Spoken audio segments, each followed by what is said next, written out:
Okay. Aminata Touré, Yasmin Fall, just let me put those points to Aminata Touré, the former Prime Minister. Ms. Touré, as a journal of record, what Yasmin Fall is saying there is factually correct.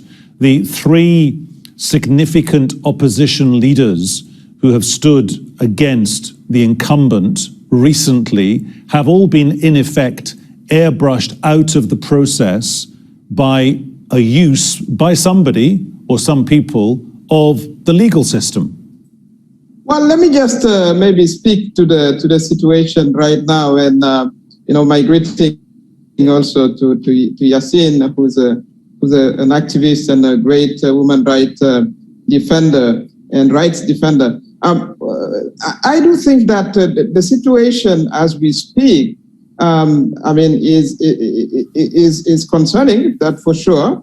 If we see what happened, Senegal, as you said, is known as a great example in Africa of stable democracy. So how did we get here?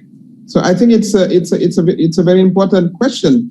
Obviously, and I have said that when I was in governmental position, the issue of third term is way behind us. This is something that we don't expect anybody to discuss about. For me, it is very, very clear. I said it several times, and the president himself said it in the past. So I expect that in 2024, we will have an election without the current president. That's my hope.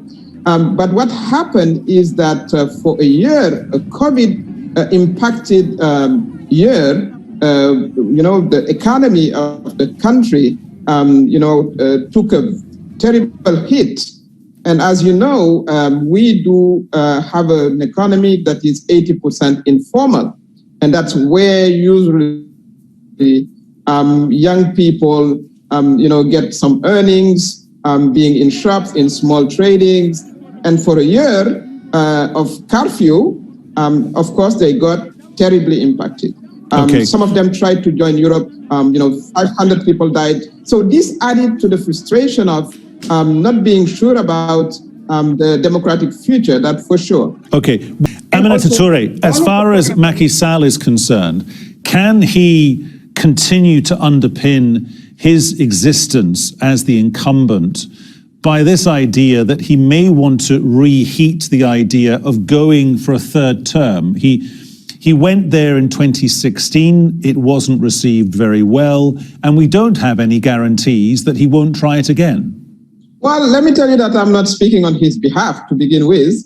I said that my hope is he's not going to run. He doesn't have to run.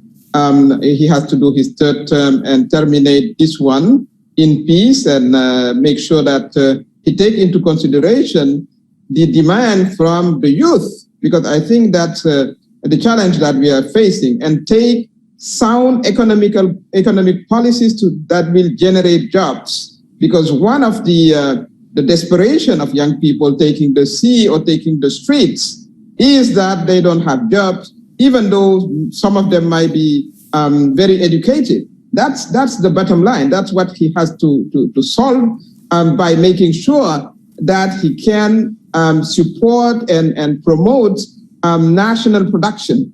Senegal is still dependent in many ways, and that we have to make sure that we industrialize the country, that you can generate jobs, that you add value to natural resources, especially agriculture. I think these are, the challenges that he faced, and he has to find sound solution with good expertise, which is another challenge that he faces. And he has to make sure that in the coming days or the coming weeks that he comes with a team that is able to show a sound program that will address the needs of young people, not globally, not only in talks, but with concrete programs at the field level. You're going to ask me where he's going to find the money. I think he has to look into his budget and cut all the luxury and expenditures and reallocate them to programs that are sound and that are job-creating programs for young people.